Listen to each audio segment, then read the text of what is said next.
Julie Finch's puppet shop sits on the main highway between Melbourne and Adelaide and is normally full of visitors. I get people from all over the world and intrastate. But like many businesses relying on interstate traffic, the coronavirus pandemic has been a nightmare. The hard border closure imposed by the South Australian government means the highway at Kanva is eerily quiet.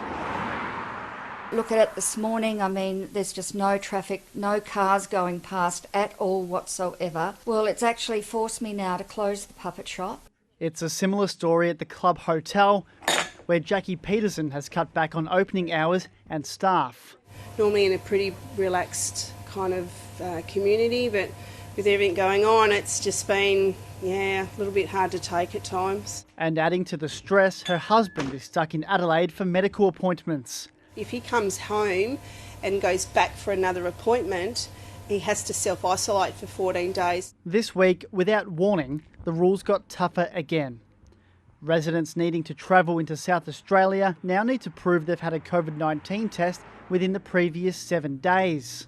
Can be very confusing. And there are so many different sources of information who come through from different government departments, different governments, different states. Border residents are becoming increasingly frustrated at the rule changes and the hard border between the two states. For these communities, the border is an arbitrary line they barely even considered prior to the pandemic.